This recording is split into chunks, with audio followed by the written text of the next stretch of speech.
Bismillahirrahmanirrahim. Assalamualaikum warahmatullahi wabarakatuh. Selamat pagi anak-anak. Semoga kalian sehat selalu dan selalu dalam lindungan Allah Subhanahu wa taala. Alhamdulillahirabbil alamin. Baik, bagi hari ini kita akan belajar tentang HTML lanjutan, yaitu bagian yang kedua. Mohon maaf ini saya mendadak membuatnya karena bentar lagi diamani untuk ada persiapan untuk launching LibCat. Jadi saya segera membuatnya ini. Baik, lanjut. Hari ini kita akan belajar lanjutan tentang HTML bagian yang kedua, ya. Seperti yang sudah saya jelaskan pekan kemarin bahwa sebenarnya HTML itu adalah sebuah markup language. Eh, jadi suatu informasi tambahan yang ditempatkan pada teks untuk menjelaskan bagaimana teks tersebut diinterpretasikan atau ditampilkan. Jadi markup itu bukan untuk tampilan, tetapi untuk memberikan struktur atau pemberian arti dari suatu tampilan.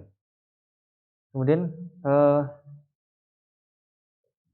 HTML itu merupakan salah satu dari SGML. Apa itu SGML? SGML itu adalah Standard Generation Markup Language. Contoh dari SGML itu XML, SMIL, MATML, CML, ada macam-macam seperti itu. Itu salah satunya. Di antaranya tadi itu HTML. Ya. Kemudian lanjut, seperti yang sudah saya jelaskan kemarin bahwa HTML itu ada beberapa versi ya. Bentar, saya bukanya biar kelihatan saya. Baik, ada beberapa versi dari HTML. Yang pertama kemarin ada yang versi pertama sampai yang terakhir ada HTML 5.0. Mohon maaf, ini saya salah. Ini bukan 4.0, tapi 5.0. Itu yang terakhir ya. Terus lanjut. Nah, ini contoh dari dokumen HTML sudah yang saya jelaskan sebelumnya sama. Di antara text editor yang sudah saya jelaskan kemarin ada virtual Visual Studio Code. Di sini juga ada yang bisa menggunakan Notepad. Kalau memang kalian mau menggunakan Notepad juga bisa. Di Unix bisa pakai V, bisa pakai Edit Plus, atau pakai Joe di Linux dan lain-lainnya banyak. Ini di antara daftar tag-tag yang sudah saya jelaskan kemarin, tag-tag ya. Sudah insya Allah kalau yang menyimak insya Allah paham. Jadi di sini ada tag HTML, ada head, ada title, ada body, H1. H1 itu untuk judul dari suatu paragraf. Kemudian paragraf P, BIU itu untuk menebalkan B, menebalkan huruf. I itu untuk untuk mengitalikan, garis miringkan. Itu U itu untuk underscore. Ya. Terus untuk pindah garis itu BR untuk mengganti font untuk numerisasi atau penomoran pakai li ya. HR untuk garis mendatar, image untuk menampilkan gambar, IMG itu untuk mengarahkan link semuanya mau ke halaman B ke Mandua Kota Malang. Nanti diklik itu langsung mengarah ke Mandua Kota Malang. Pakai tagnya itu namanya A, seperti itu. Tabel, nah ini dan komentar. Ini diantara salah satu contohnya, seperti itu. Di antara beberapa contohnya tag-tag yang ada. Sebenarnya kalian tidak perlu menghafal. Nanti ketika kalian membutuhkan sesuatu bisa kalian tinggal mencarinya di internet, seperti itu. Yang penting kalian mengetahui beberapa saja. Soal itu sudah cukup, lebih dari cukup. Ya. Kemudian mengenai penulisan tag sudah saya jelaskan kemarin ya, bahwa tag itu dia harus ada tag pembuka sama tag penutup. Dipastikan selalu ada tag pembuka dan tag penutup. Seperti itu. Contohnya di sini adalah ini ya. P. Nah, dia P ini dia harus berpasangan dengan tag penutup, tag pembuka dan tag penutup.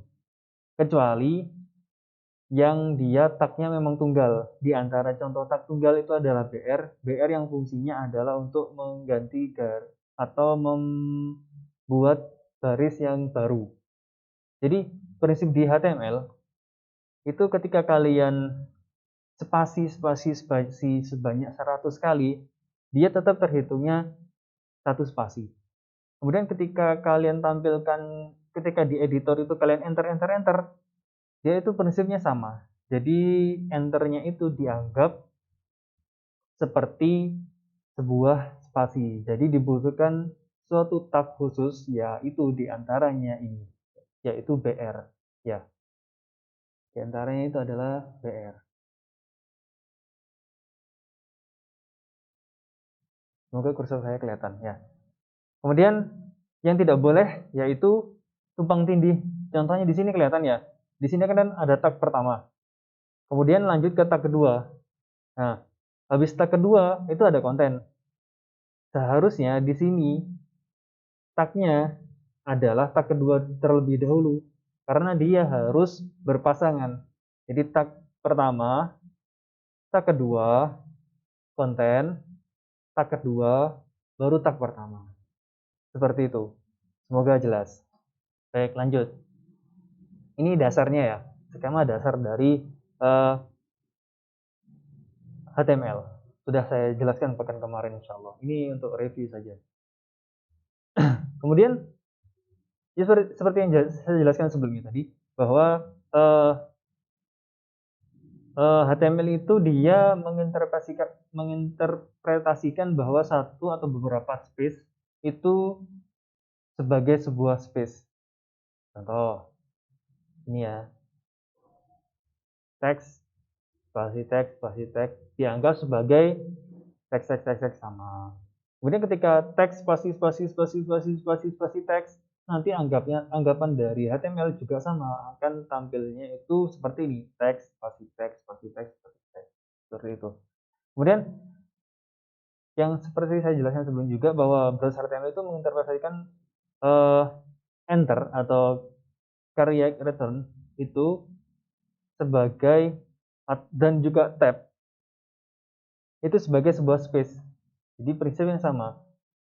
Dia dianggap browser itu bahwa enter atau carry return dan identitasi atau tab itu sebuah space. Jadi dibutuhkan suatu kode khusus untuk menginterpretasikan bahwa itu adalah tab, bahwa itu ada spasi, kemudian atau garis baru itu. Nah, diantaranya ini, ketika mau menampilkan spasi, bahwa jadi kita harus menambahkan kode ini di HTML kita. Jadi nanti munculnya ketika kita tambahkan di sini nanti dia akan spasinya lebih panjang seperti itu. Ya, baik. Ini contohnya ya. Nanti bisa kalian simak lagi. Ini sudah insya Allah kemarin ada tag dokumen, header, title, body, isi dari dokumen, ya seperti itu. Nah, kemudian tadi kita sempat singgung tentang heading H1. Di sini heading itu fungsinya untuk menentukan judul dari paragraf. Jadi nanti kalian bisa menggunakan H1 sampai H6. Jadi nomor ini menunjukkan bahwa semakin kecil dia, nanti tampilan font di browser kalian atau ketika kalian jalankan, maka nanti ukuran fontnya semakin lebih besar. Contoh di sini kita H1, maka nanti judul paragraf ini akan berubah menjadi ukuran fontnya lebih besar, paling besar. Ya. Kemudian H2 berarti dia lebih kecil dari H1. Seperti itu. Sampai ke H6. H6 itu heading yang paling kecil. Seperti itu. Lanjut ya. Tag paragraf. Nah, ini. Tag paragraf itu untuk menandai bahwa suatu paragraf Jadi paragrafnya nanti akan dibatasi oleh suatu baris kosong sebelum dan sesudahnya. Sebagai contoh di sini sudah ada ya. Di sini kita lihat di kita ngoding di tag editor kita, Visual Studio Code atau terserah kalian mau menggunakan apa.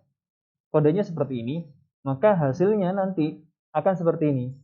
Di sini kita bisa lihat bahwa di sini walaupun sebenarnya di sini di editor kita di codingnya kita HTML kita bahwa di sini tidak menunjukkan bahwa ada spasinya, tapi ketika dijalankan di browser maka otomatis karena dia menggunakan tag P atau paragraf maka dia otomatis terpisah. Itulah fungsinya dari tag paragraf.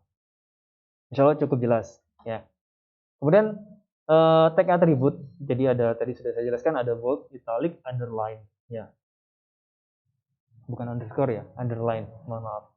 Jadi B itu fungsinya untuk kalimat yang bercetak tebal atau bold ya, bold ya. Kemudian I itu kalimat yang cetak miring atau italic ya. Kemudian U underline kalimat yang bergaris bawah. Sebagai contoh di sini bisa lihat ya. Di sini kan kita menggunakan paragraf P dan pasti ada pasangannya. Jangan lupa, selalu ada pasangannya. Pastikan selalu ada pasangannya dan tidak bertabrakan. Kata yang dapat dicetak tebal, nah ini tebal, otomatis dia akan berubah. Ya, miring, nah miring. Kemudian garis bawah, garis bawah. Tebal, miring, dan kombinasi di tengah huruf normal. Nah, contohnya seperti itu. Itu hasilnya ya. Itu penggunaannya di antara penggunaannya. Kemudian tag atribut yang kedua yaitu superscript yang biasanya itu digunakan untuk pangkat-pangkat ya. Pangkat-pangkat tahu ya pangkat ya. Pangkat 2, pangkat berapa gitu. Ya, ini bisa dilihat saja contohnya. Di sini ada H, 2H, 2H, 2O.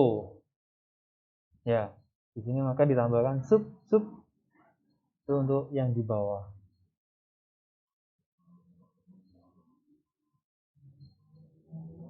Kalau dia di atas, maka sama bisa menggunakan sub. Bisa membedakan ya. Sub itu SUP, bagian yang dicetak di tegak di tinggi, kemudian yang rendah itu B. Ya, jadi mungkin untuk memudahkannya itu P itu kan bulatnya di atas, berarti untuk yang di atas. Ya, kalau B itu kan bulatnya di bawah, jadi untuk yang di bawah seperti itu. Ya, lanjut. Tag ganti baris atau break line. Di sini kita bisa menggunakan seperti yang saya jelaskan sebelumnya, BR. Ya, satu karena dia fungsinya untuk satu saja, jadi dia tidak perlu tag penutup. Jadi cukup menggunakan BR saja. BR gini saja insya Allah sudah cukup. Atau di sini bentuk lainnya bisa BR slash, itu untuk yang dianjurkan dari XML style. Bisa dipilih salah satu saja, silahkan. Ya, lanjut ya. Kemudian untuk font. Font ini dia fungsinya untuk menentukan ukuran dari font yang kita gunakan. Di sini sudah dicontohkan bahwa ketika font size-nya 1, maka dia menyesuaikan di sini 1, 2, 3, 4, 5, 6 sampai 7. Ya. Lanjut untuk fondi. Fondi itu gunanya untuk menentukan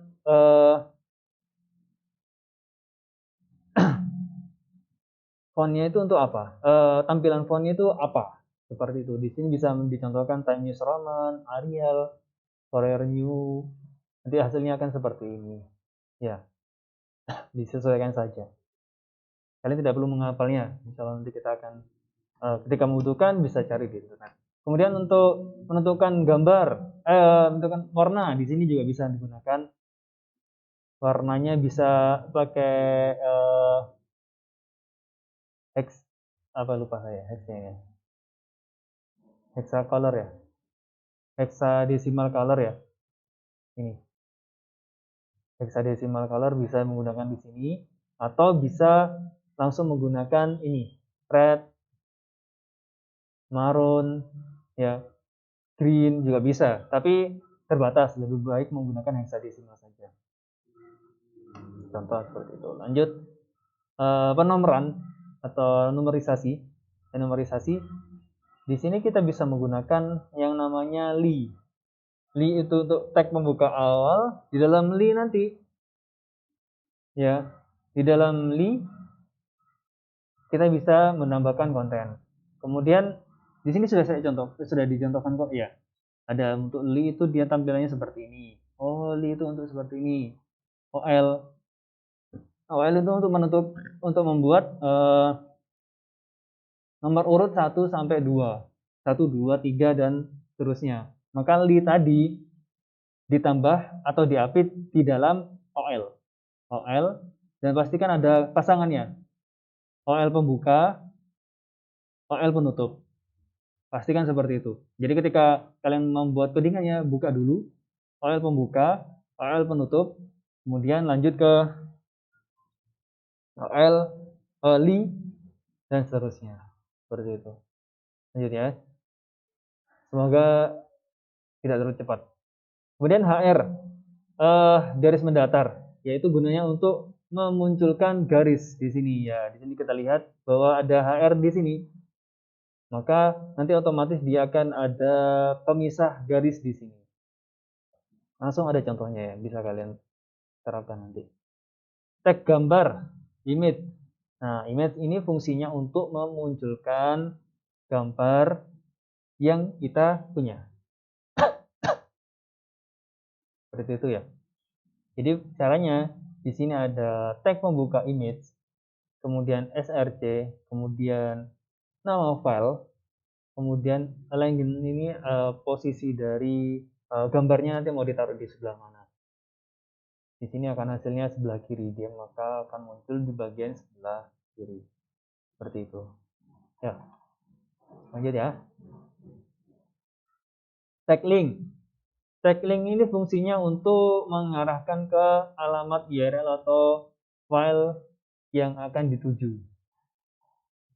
Contohnya di sini biasanya mungkin halaman selanjutnya, mungkin kalian sering melihat berita-berita halaman kedua atau mungkin dia next. Nah, seperti itu. Nanti kan kalian klik, maka dia akan berpindah ke halaman berikutnya. Sebagai gambarnya seperti ini. Ketika diklik ini dia mengarah ke sini. Diklik ini dia mengarah ke halaman ini. Diklik ini homepage dia akan lari ke detik.com seperti itu. Itu fungsinya dari tag link atau ancor. Seperti itu ya. Lanjut. Bentar lagi sudah habis ini insyaallah. Ini yang selanjutnya adalah tentang pembuatan tabel. Insyaallah kemarin sudah kita bahas. Oh, belum. Tabel ini fungsinya untuk membuat tabel. Kemudian untuk tag-nya kita buka terlebih dahulu menggunakan tag tabel.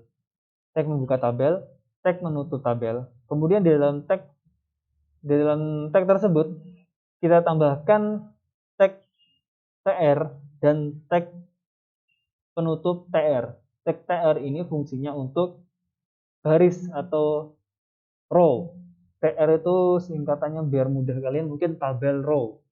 Ya, tr. Kemudian untuk kolom itu dia namanya td. Jadi yang tr itu baris atau row, kemudian yang kolom itu td. Nah, contohnya penerapannya seperti ini. Di sini kan tag pembuka tabel, tag menutup tabel. Di dalam tag tabel ada tag membuka tr, tag menutup tr. Kemudian di dalam tag tr ada tag td dan tag td penutup. Seperti itu. Maka hasilnya seperti ini. Ya. Insya Allah cukup jelas. Kalian pahami saja, insya Allah nanti penerapannya lebih mudah. Kemudian untuk layout, untuk tata letaknya, keperluan Salah satunya seperti ini. Mungkin kita mau mengatur ukuran di tabel itu berapa pixel, dari sini bisa ditentukan. Tapi yang penting pertama kalian memahami cara kerja tabelnya terlebih dahulu, tag tabel. Ya, sudah habis? Insyaallah cukup. Insyaallah cukup. Bentar.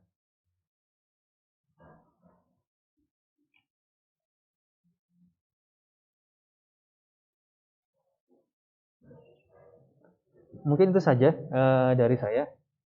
Eh, Cukup makan waktu 20 menit ya. Terima kasih untuk partisipasi kalian untuk menyimak video ini. Eh, Kurang lebihnya saya mohon maaf. Ini saya menggunakan masker karena di sekolah anjurannya tetap menggunakan masker karena ada perkumpulan. Setelah ini ada kegiatan. Terima kasih untuk waktu luang kalian untuk menyimak video ini. Semoga kalian selalu dalam lindungan Allah Subhanahu wa taala. Tetap sehat selalu ya. Jangan lupa absensi di e-learning. Baik, kita akhiri dengan doa kafaratul majelis. Subhanakallahumma wa bihamdika asyhadu an la ilaha illa anta astaghfiruka wa atubu ilaik. Assalamualaikum warahmatullahi wabarakatuh.